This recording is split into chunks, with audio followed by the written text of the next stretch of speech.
here in Libreville, but equally in other platforms, we have to boost the funding. Without funding, it will be difficult to actually take into account all the work which is necessary for adaptation, resilience, and the environmental protection, and of course, including biodiversity, which is a great source of wealth in many African countries. It is crucial, of course, to develop the carbon market, which is going to represent a very crucial source, notably for countries that comprise the Congo Basin, and this is equally going to be reinvested to come up with conservation programs. Yesterday, we actually started with African dialogues for the COP15 on biodiversity. I would like to congratulate the Gabonese authorities for organizing these two events together, because this will actually create a very useful synergy and collaboration. The Congo Basin forests should be preserved, and this is in the interest of all. I would like to take this opportunity to actually acknowledge all mechanisms that were put in place for carbon credits that will enable us to save over 73,000 tons of carbon yearly. This is actually a hydro energy which will have a concrete impact. Of course, we have other sources of energy, and financing should be developed, especially given that these resources should be handed over to the communities that are doing the work on the ground, including the associations and other civil societies. We have public authorities, amongst others. Thirdly, it is important equally to continue involving communities, representatives, especially the most vulnerable groups which are affected by climate change, of course the youth, the women, especially because they are the layers of the society that are very much concerned. It is equally vital to propose local solutions which are adapted to the problems that they encounter. Nothing for us without us. I'm very happy that I've been able to participate in this Africa Climate Week. I've been very present in many of the sessions and plenaries. I have learned a lot, I have to say, and I feel reconforted in continuing my work together with the Gabon United Nations country team to support Gabon in further intensifying this championship. I just issued a blog the other day for the SDG global website where I said Gabon is on track to become a model for environmental conservation and in the fight to climate change. In the name of the United Nations here in Gabon, I would like to reiterate our strong support to all activities, also our intention to continue coordinating, me especially as a resident coordinator, to coordinate closely also with the resident coordinators in other countries, so that we can also contribute to this one voice and to synergies and to cooperation all across the African continent for forging a strong position ahead to the COP27, but also beyond. Let's never forget that discussions need to be ongoing all year through, but discussion is not what we want. What we want truly is implementation and a stronger action. Thank you very much.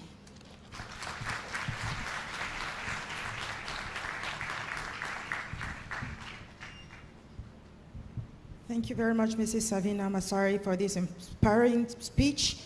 Vous l'avez dit, what next? Implémentation et plus d'action. You said what next? We have to implement and carry out actions. You equally thank all the organizers and the participants to this event. During the opening ceremony for the Africa Climate Week with me, I had the pleasure to invite Cecilia Jenga for the summary on tracks. Thank you.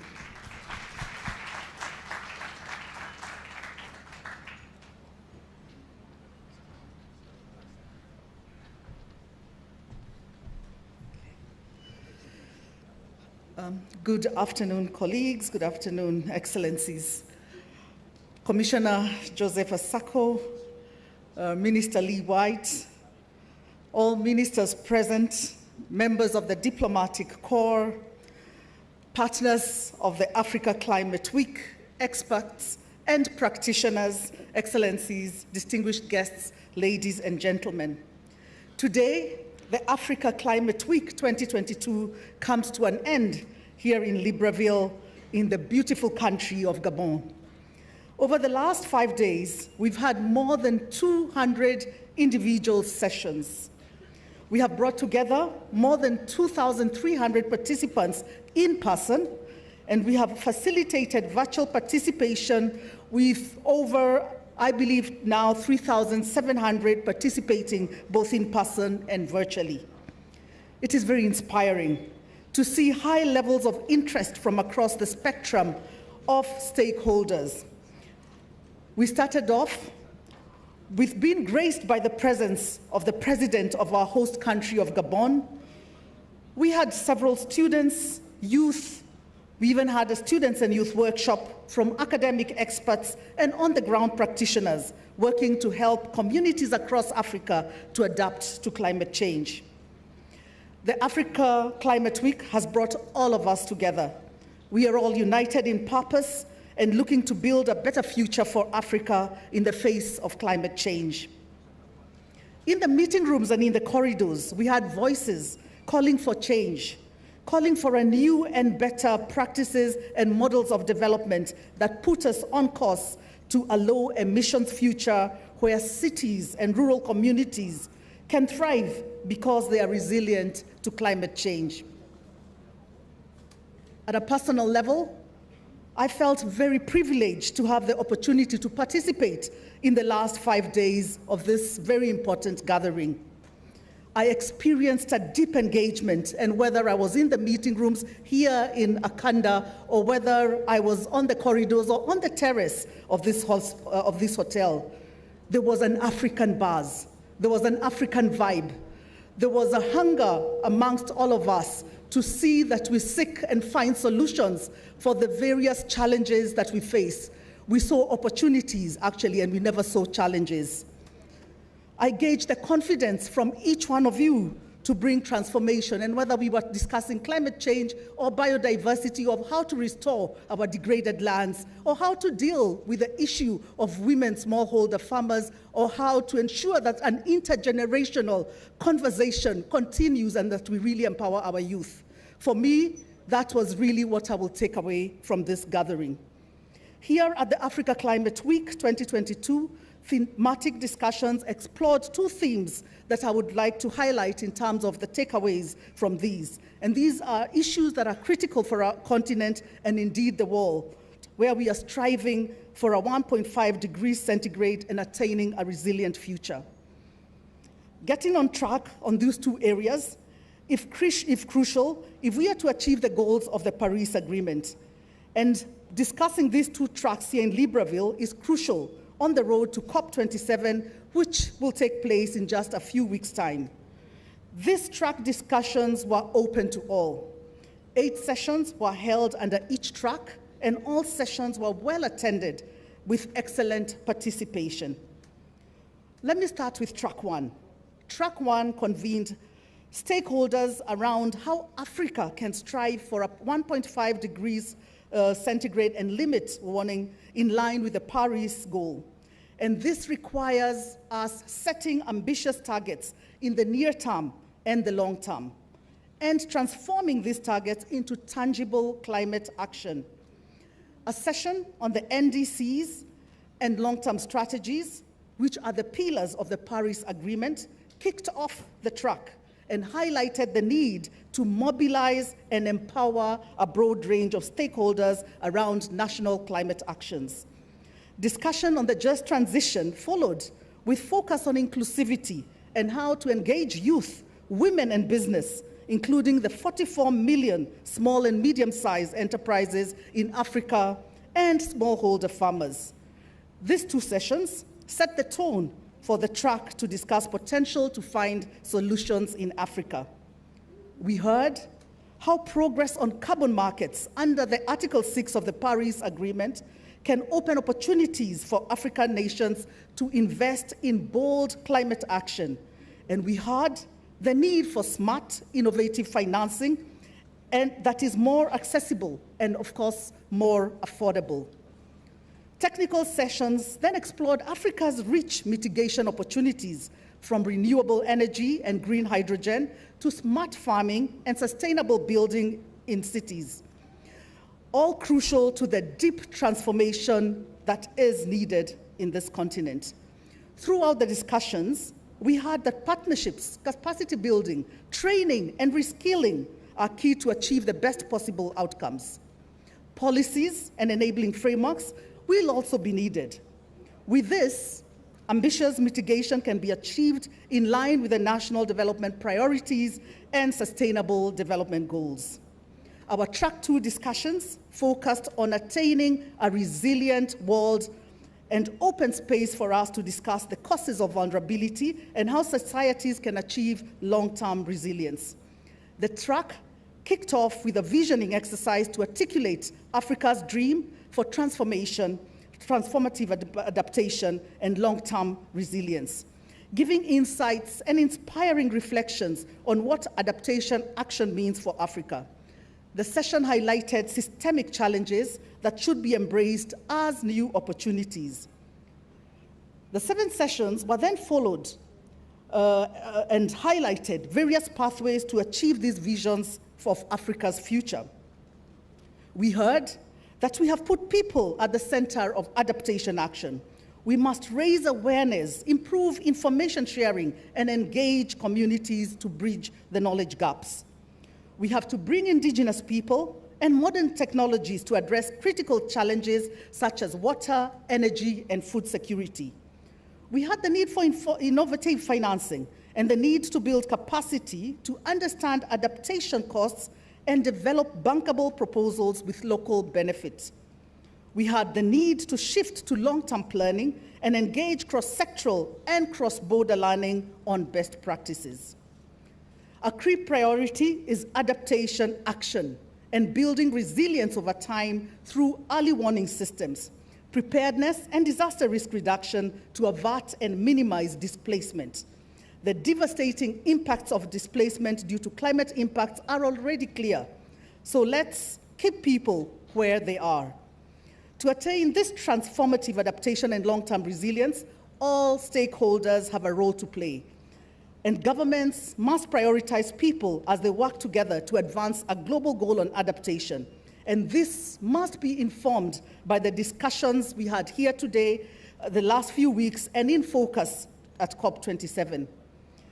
Excellencies, ladies and gentlemen, my dear friends, across both tracks and all sessions, we had the voice of Africa. We had what I referred to as the vibe of Africa, calling for change and calling for an enabling support needed to be part of that change. This is the voice of the region. We will take this to COP27 in Sharm el-Sheikh in Egypt in November.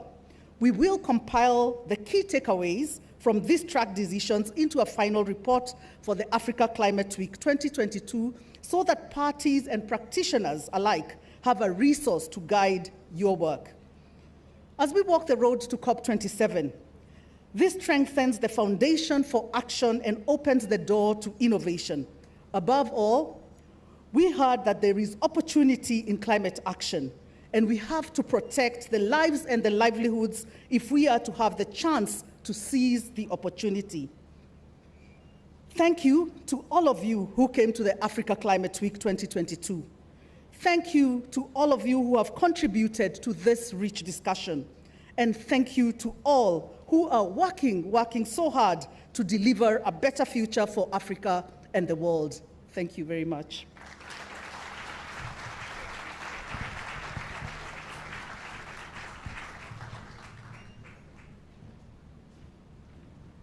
Thank you very much, Cecilia, for the summary of all the discussions and the talks that had been during this whole week. I would like to continue this conclusion session with Monsieur Max Puy, qui est vice-président du... I would like to continue with, I'm calling right now to the President of the National Council of Climate Change of the Dominican Republic. I beg your pardon.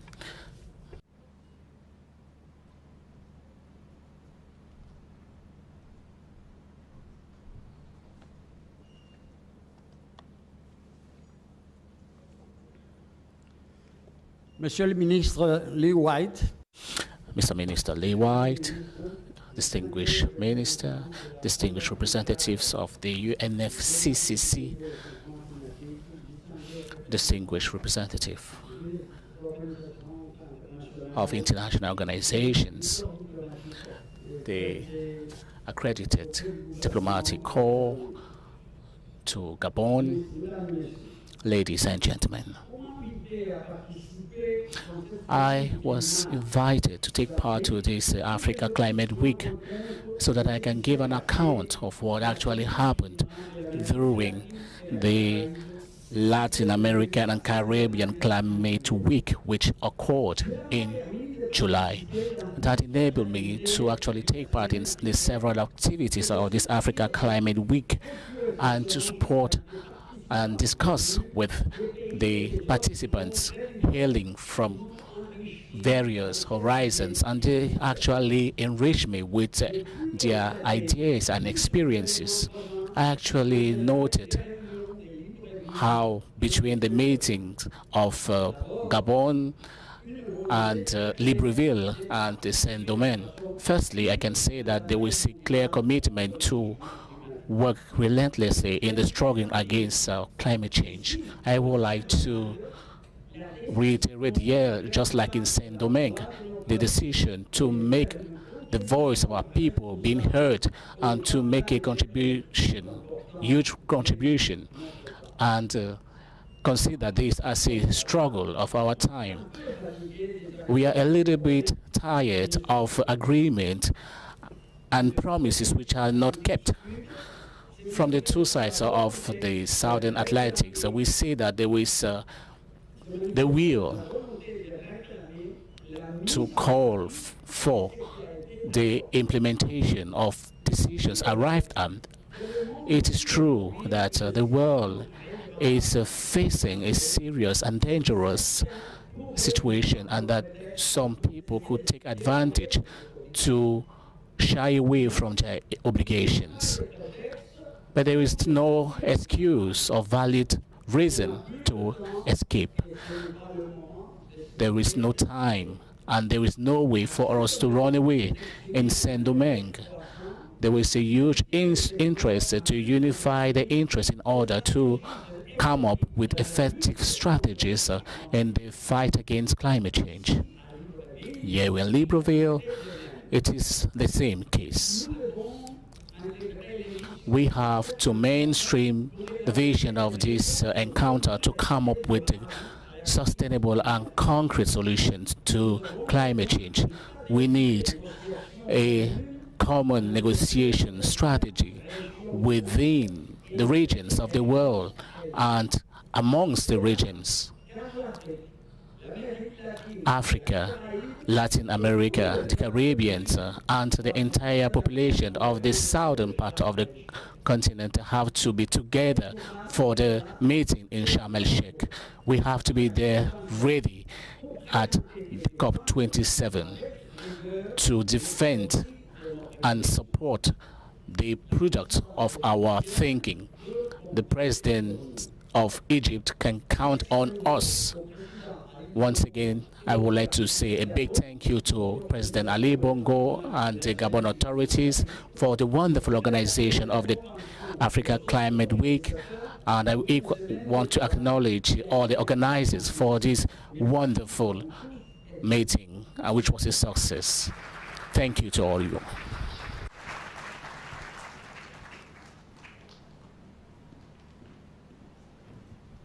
Merci, Monsieur le Vice-Président. Thank you very much, Mr. Vice President.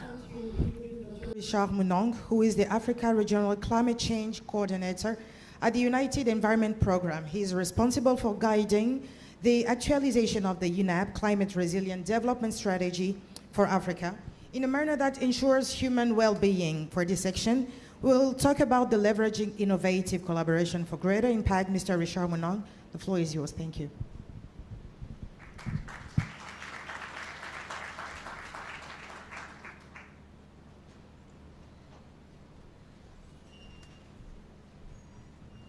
Your Excellency, Professor Lee White, Excellency Minister Tobiko, Excellency Commissioner Sako, the UN Resident Coordinator and sister UN agencies, all protocols observed. Having a good discussion is like having riches.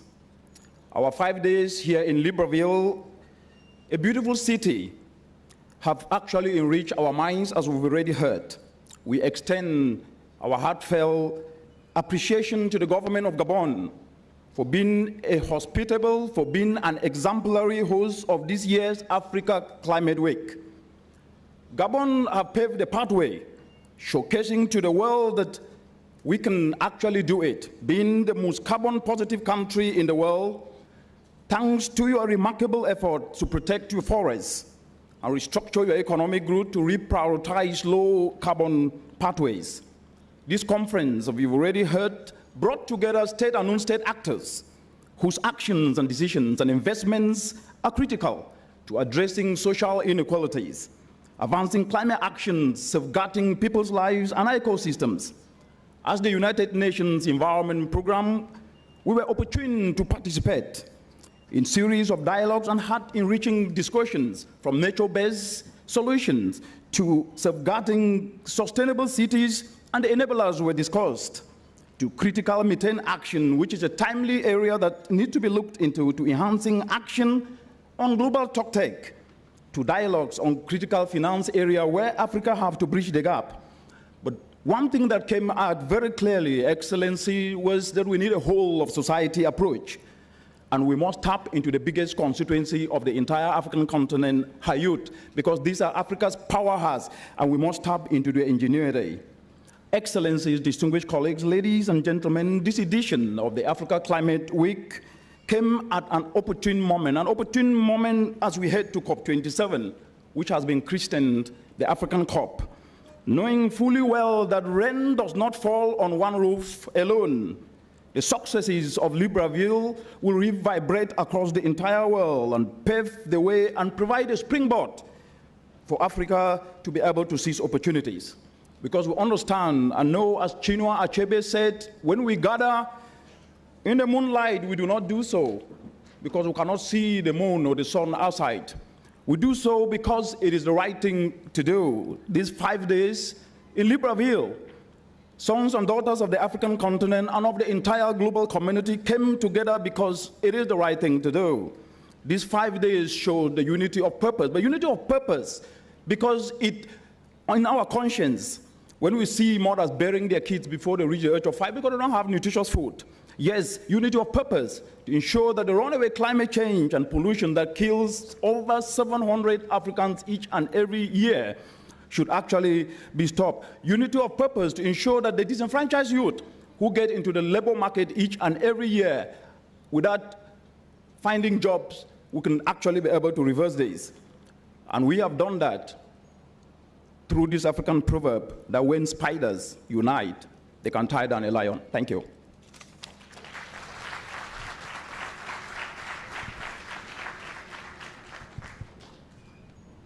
Thank you very much, Mr. Richard, with the powerful speech full of hope for the young generation. Let's follow with Mrs. Alice Ouedraogo on behalf of the World Bank. Thank you.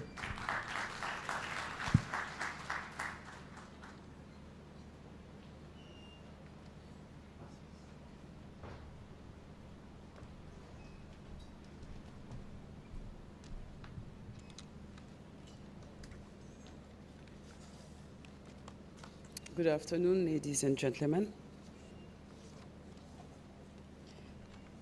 Minister Lee, dear members of the Diplomatic Corps, Excellencies, dear Savina, UN Coordinator, dear Director of UNEP, Director Adjoint of UNEP, distinguished ladies and gentlemen participants, the World Bank is honored to take part in this closing ceremony to deliver really brief statements. So on behalf of the World Bank, I would like to start by thanking the government of Gabon for its generous hospitality. It was really a fantastic week. I would also like to thank our partners, the UNFCCC, the UNDP, UNEP, and others local partners for their effort in organizing the Africa Climate Week.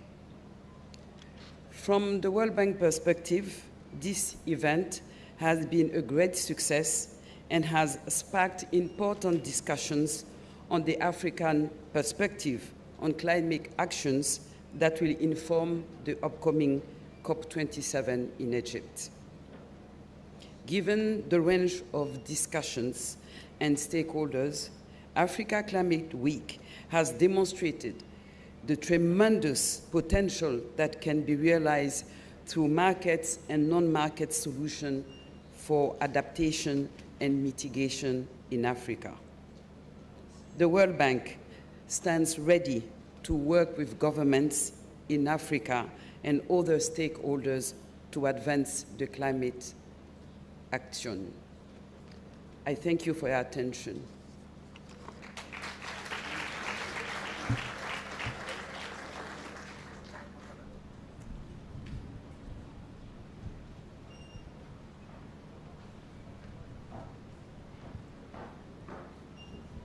Thank you, Mrs. Alice Wadaogo, on behalf of the World Bank for this statement.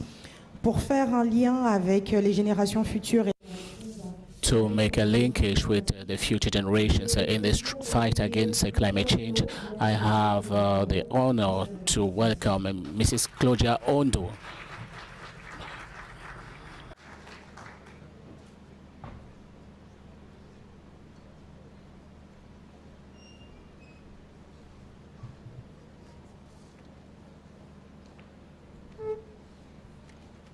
Monsieur le ministre, Mr. Minister, representatives of international organizations, regional and national organizations, dear participants, my friends, the youth, and it is an honor for me to be here before you. It is an honor, through my voice, represent and take advantage of this platform to actually showcase everything that the youth have seen and feel. I am not going to repeat on what you already know on the percentage of African population, and I'm not going to repeat on the current situation of our planet.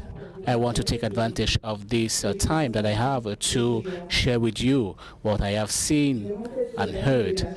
During this week, I was fortunate to meet extraordinary youth. I had the opportunity to be fed with hope. I saw youth who were moderators, organizers. I saw youth who were organized in panels as experts on climate change, and the consequences that this climate change has on our planet. I had the incredible opportunity to meet youth who are committed, passionate, motivated, the youth who are ready to act. I was equally opportune to work with incredible youth who are using their expertise with strong messages. We have youth such as Goma who are working to protect the Congo Basin. And I would like to say that this feeling of hope and joy, I have the feeling that it is going to disappear once we are going to cross this tent. Why? Because youth are going to go in the shadow. These youth are going to go back in their countries, in their world, and for most of them, they are not going to get any support from their communities and their leaders. Demain, quand je Tomorrow, when I will be looking at the TV, looking at the news, this youth must have disappeared. Before we cross this door, I would like to recall you and remind you this. We, the youth, are here, and we are ready to be committed. We can accomplish much more than be invited for ordinary sessions. We can do much more than just wearing t-shirts and distributing flyers. It is true that we do not have very expensive suits. We do not live in expensive places. Some of us are living in remote areas, but we all have the ability to act and to bring our own contribution in the struggle against the climate change. The plastics that we see in the oceans, the seas, the floods, and all the problems that we face, we are equally feeling them. And we, youth, will suffer from this for a longer period of time. What I want to tell you is that the participation of youth has to be mainstream in a holistic view in the struggle against climate change, so that we can see structural changes which are crucial for our planet. And that is why we have to accept that power has to be distributed between the young and the older people. And that is why you have to take into account our point of views and, of course, our own solutions to come up with a resilient continent which is neutral on climate. The youth have to be supported to be better communicated, notably through the politics, in order to be able to influence the decisions. I am a young girl of less than 30 years. When I come in a hall, I surprise people because there are not so many young people. I actually studied and I did a social science, and today I am a farmer. My certificates, I decided to put them in the drawers to specialize myself in farming, because I know the impact of industrial agriculture and the consequences that it has on our planet, because I know that there are consequences, notably on the greenhouse gas emissions. We know that there are destructions on the wildlife and the environment. Everything I have cited costs over $3,000 billion yearly. I am just a young lady, but they have many other youth people. We should not just be mere actors of the civil societies. We want to see the young people much more integrated, notably in the decision making. We want to see more young people who are journalists, researchers, scientists, and the struggle in climate change requires that we have ambition, passion, and inclusiveness. It is high time that we should be more than figures in reports by stakeholders that are drafting this report. It is high time that the decisions that are taken should be taken without our own consent. And on this note, This requires ambition, passion, and inclusivity. Without it, the world will face insurmountable barriers to overcome the impacts and thus to achieve the Sustainable Development Goals. Thank you.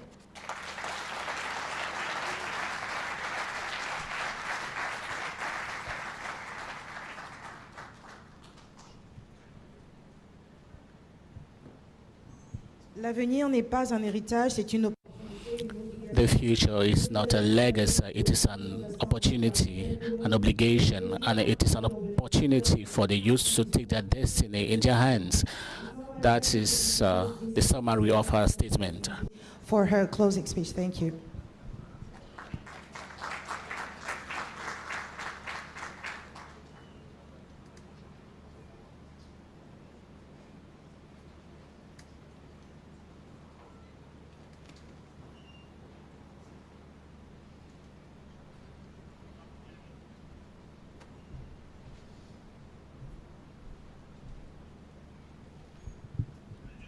Thank you, moderator, for giving me the floor, for inviting me to address my closing remark. Good afternoon, every one of you. Bonjour. Excellence. Your Excellency, Professor Lee White, the Minister of Environment, of Water and Forest of the Republic of Gabon, Your Excellencies, ambassadors, the head of international, regional, and national organizations, and I can acknowledge here the President Verissimo, who is the President of ACAS. He is here with us where we are organizing this very important event of Africa Climate Week.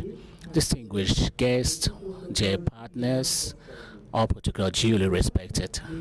Union Commission, I wish to congratulate once again the government and the people of the Republic of Gabon for the warm hospitality accorded to all the delegation since our arrival in Libreville, and for the very successful African Climate Week Day.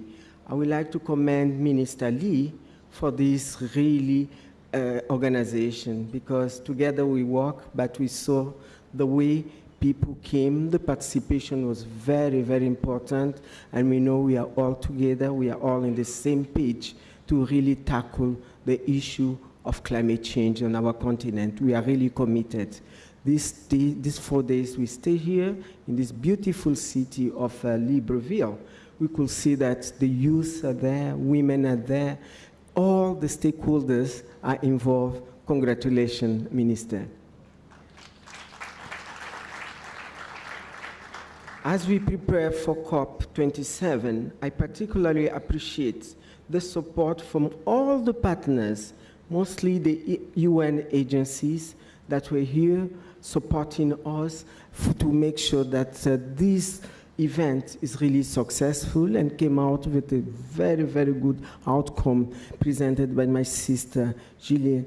It was very, very good report. We would like to have it. You should share it with us so that how the African Union Commission, my department, Harbe, we follow it very closely. The African Climate Week has not only provided a platform to deliberate on Africa's priority for the upcoming COP27, but also a space for networking, sharing of ideas, and building new partnership among us. Our key priority of COP27 in African Union remain the climate finance. We are really worried about climate finance because we don't have access to finance, but we have the tools. We have the tools to really start implementing some climate action in this continent. We at the African Union, during our summit in February, we adopted, our head of state, not you, we are just experts, our head of state, they adopted the GRAP, the African Recovery Action Plan from the COVID pandemic. The tool is there, so we are just saying that we should mobilize funds so that we start implementing the 5 pillars of GRAP. It has 5 pillars, so all this discussion we discussed here during these 4 days are inside. We have finance, we have renewable energy, we have nature-based solution, we have climate resilience, we also have agricultural resilience, and we have green city to plant our trees, because we have our initiative, which is the Great Green Wall that we want to start putting trees from Cape Verde to Somalia. So with this, I think we really need finance for us to do all this type of our 5 pillars on the grabs. We need to scale up the level of new, additional, and predictable finance. So we are at the African Union, we are trying to recruit some experts to come and allow us to elaborate a bankable project and also form our member states, the expert, to have the bankable project so that we go and knock the door to all these financial facilities and institutions. We really need to mobilize investment if we want to have a clean energy on our continent. In particular, adaptation. When we are talking about adaptation, we said it very clearly, this is one of their priority. We are also talking about mitigation, but adaptation is very, very important. So we need really a financing adaptation mechanism in order to really to implement our NDCs that we adopted during COP21. Loss and damage is another issue, because our farmers, mostly in those small communities, they lose a lot of their crops. We have a lot of damage and loss because of climate change. So I think climate justice should be one of our priorities in Africa. And another issue that we are still really looking also is a just transition on energy. It's clear that energy is very polluted, but for us to change from one source of energy to another, we need investment. For instance, if we have to change from fossil to another clean energy, hydro energy, we need really to, we need really a lot of investment. That's why Africa is asking just transition. I keep on saying an example of Glasgow last year, when India say, if we have to leave the carbon energy, we need 80 years of just transition. We in Africa, we need now to start defining our timeline. Is it 50 years? 100 years, 200 years of just transition? That is really a call for us to take it during the road to COP27 in Sharm el-Sheikh. Because we need to define what kind of transition we want to go through. We know that some countries like Nigeria, they have already submitted their just transition period, which is really quite significant because Nigeria submitted 60 years of transition. So I think we have to start having this discussion to start negotiating. Our negotiating groups are here. We started yesterday their discussion. So I think we need the just transition to really be in our agenda. So the last one, we also, during Glasgow, we started talking about Africa's special needs and special circumstances. We have islands in our continent. We have 38 coastal countries, and mostly our island. Here in in Central Africa, we have Cape Verde. They are really, having a lot of impact on climate change. So we really need to focus on those communities, on those small islands, because if we don't take care of the islands, they might disappear. So this is another issue. Honorable ministers, distinguished delegates, as you may all be aware, since yesterday, Gabon is also hosting the African Group of Negotiators in Biodiversity and the African Union Expert Group on Wildlife, who are preparing their position paper for the upcoming CDB COP15. I think it will be in Canada, and the site is COP19. The sessions have been held in parallel and at the same venue to enhance the synergy between the two conventions, especially in cross-cutting thematic areas. Key recommendations from yesterday's session on the biodiversity and wildlife group emphasized that need to strengthen coordination and synergy between different MEAs, particularly on climate change, biodiversity, and desertification are very important. The Commission is committed to supporting the efforts aimed at enhancing synergy and complementarity. Let us work together. Let us leave silo apart. As we conclude this year's edition of African Climate Week, I call upon all of us to work together under the leadership of the incoming COP27 president, the Arab Republic of Egypt, and in a spirit of multilateralism to ensure a successful COP27 in Sharm el-Sheikh. Je vous souhaite un bon retour dans vos pays respectifs. I wish you a happy return in your respective country and rendezvous at Sharm el-Sheikh.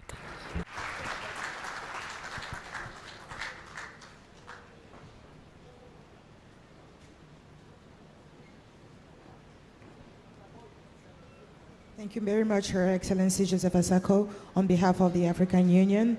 The next speaker, no introduction. Please welcome on stage His Excellency Professor Lee White, Minister of Water and Forests of the Gabonese Republic, for his concluding remark.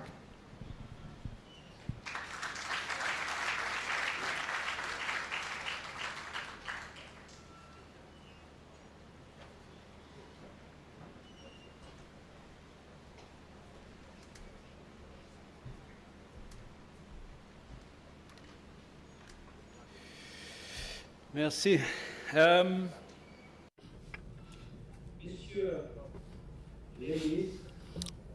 Distinguished ministers, Mr. President of ACAS, Madam Commissioner, Your Excellencies, ladies and gentlemen, I think that after this week, I can afford to say dear friends, because we have actually spent a lot of time together, which was full of emotions. For once in my life, I'm not going to speak for long. However, I need to acknowledge all of you. Firstly, I would like to acknowledge my boss, His Excellency Ali Bongo Ondimba, the President of the Republic of Gabon. It is very easy to be the minister in charge of environment in Gabon, because I have the full support of my president. We all know how committed he is. We know his vision. And to all the youth who met me last Saturday after the event, I told the youth that the President Ali Bongo is fighting like a lion to mobilize Africa and the entire world to fight against the climate change. The climate change, which according to me is the biggest threat in our continent.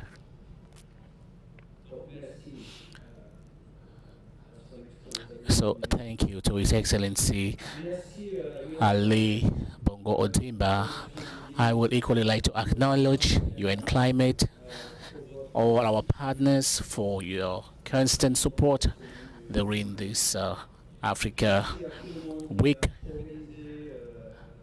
I want to equally say a big thank you for the organizers of the side events, or the technical team supporting us, and of course the volunteers. I would equally like to acknowledge my entire team, interministerial team. It was actually a teamwork to be able to organize such a major event, and of course we saw that there was a major work very often is quite difficult, but I think that everyone was able to chip in something for the success of this event. And of course, a big thank you to you all who came for this event. It was for me an inspiration.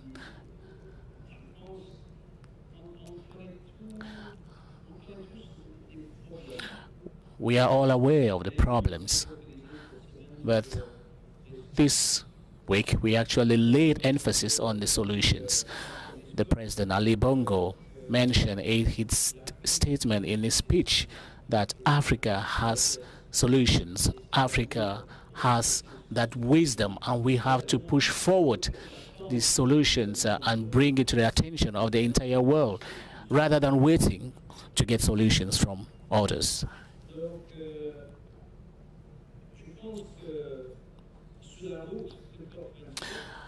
And therefore, on the path to COP27, you inspired me.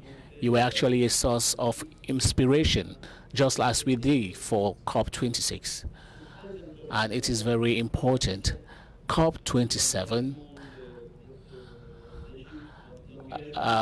will encompass the commitment of Egypt and Africa, and we set time without numbers that COP27 will be one where we will have a lot of actions, and it is high time for us to go with concrete actions and proposals for this COP. When they told me this morning that we have had more than 2,400 participants in this week, in over 200 technical sessions, 2,400 people. It shows the engagement of all levels of society for this issue of climate change. People have come from all around Africa and from further afield to share their knowledge, their proposals, and their energy. We really need to make sure that we are together and that we are, that we're moving forward on this issue of climate change. In one of the talks, I saw somebody mentioned the fact that when you only have one bracelet on your hand, it doesn't make any noise. But if the ladies who wear lots of bracelets that jingle, they jingle loud the more there are. The more of us who are together in this fight, the better chance we have of winning.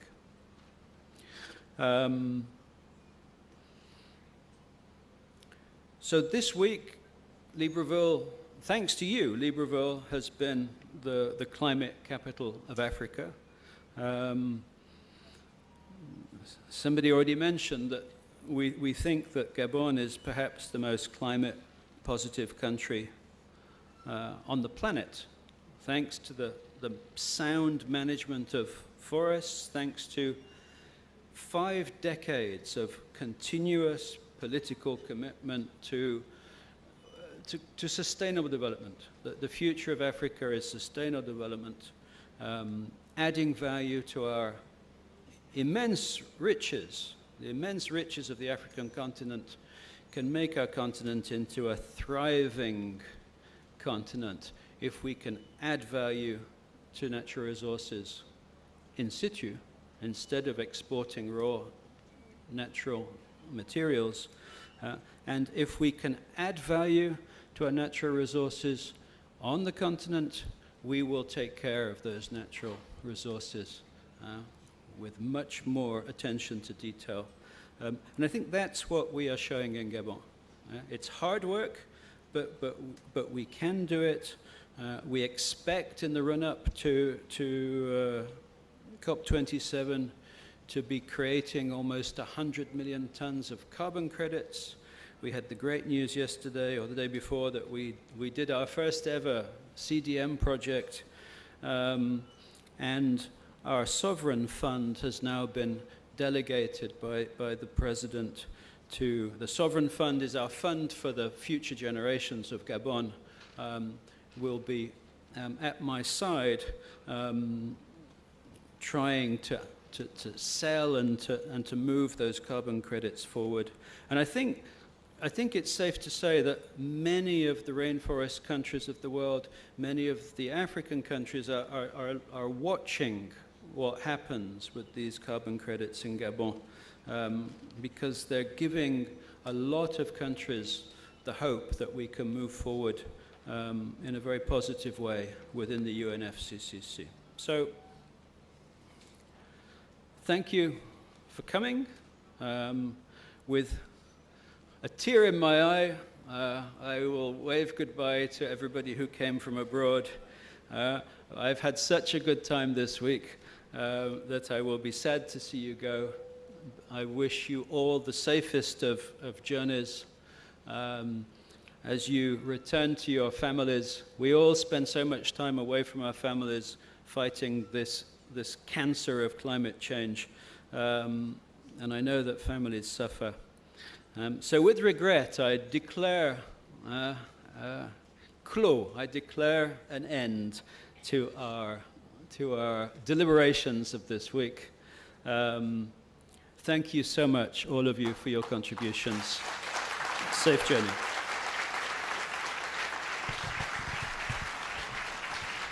Professor Lee, Professor, you can stay here. I will ask all the speakers this morning to join Professor Lee on stage for a family photo. Thank you. And the front row, the whole front row, you can join.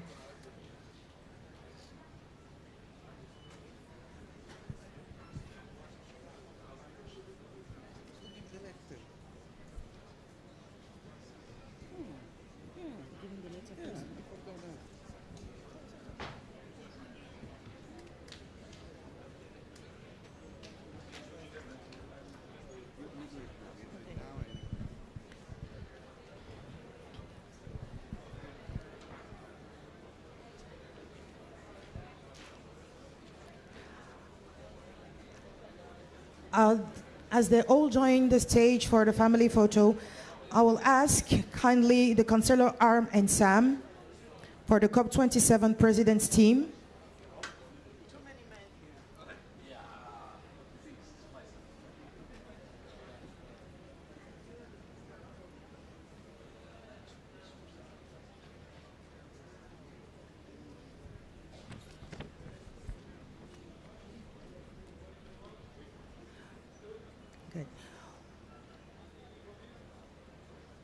One more member will join the team very soon. May I ask the Councillor Arm and Sam?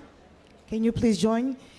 He will receive a letter from on behalf of the Gabonese government given by Professor Lee.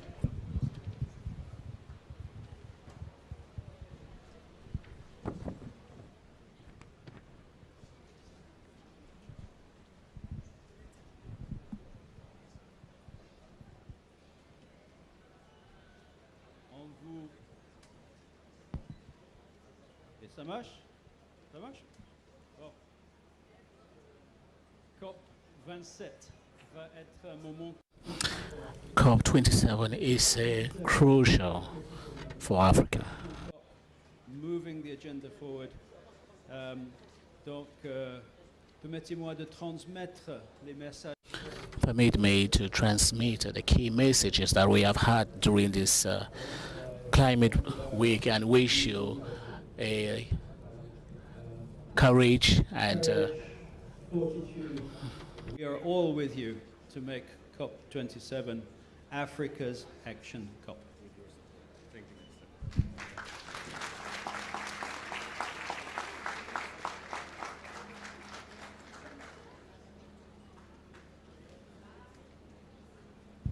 You want to put a picture?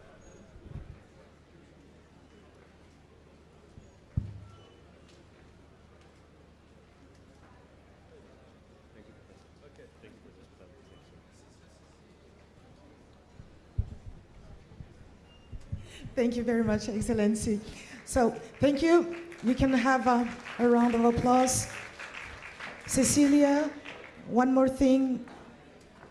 Professor Leo Sol, stay on stage, please.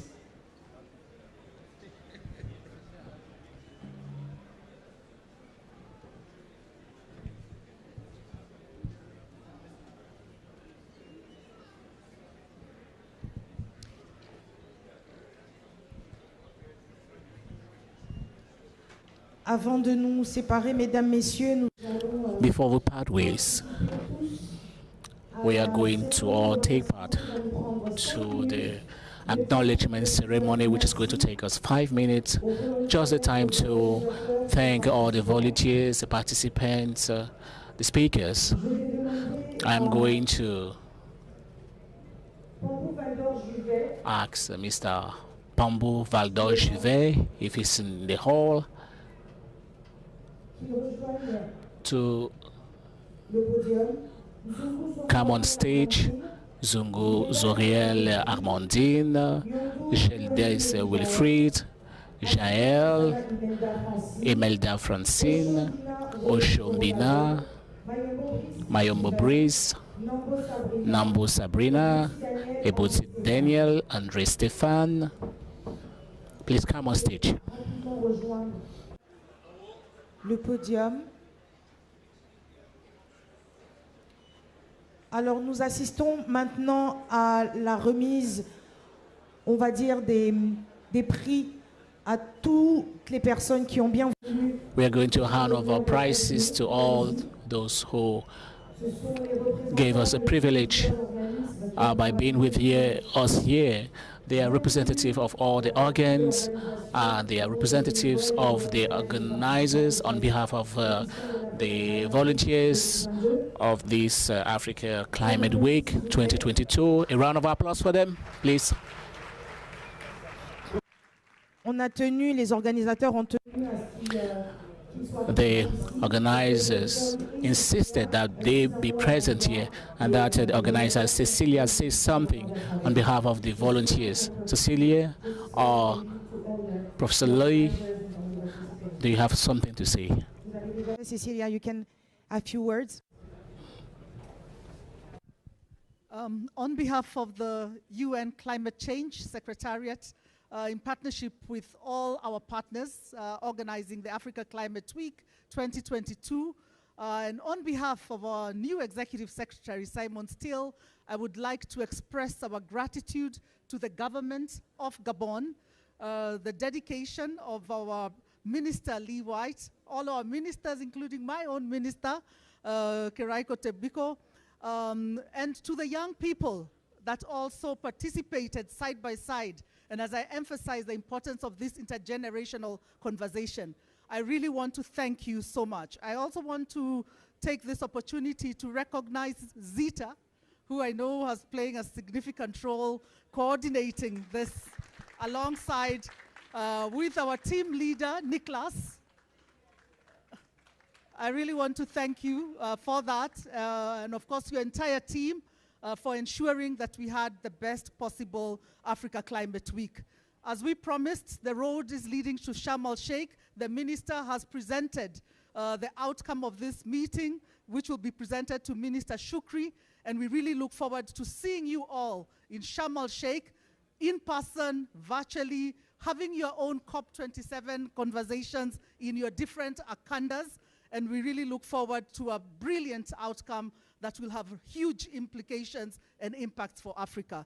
Thank you very much, and again, wishing you safe travels. Thank you.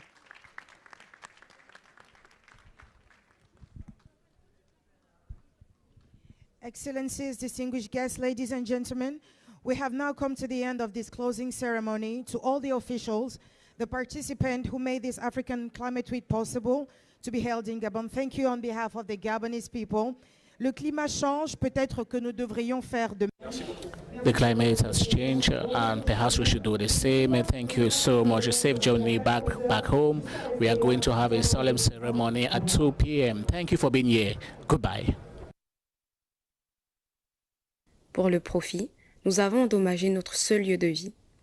Couper abusivement, brûler, polluer, investir dans tous les secteurs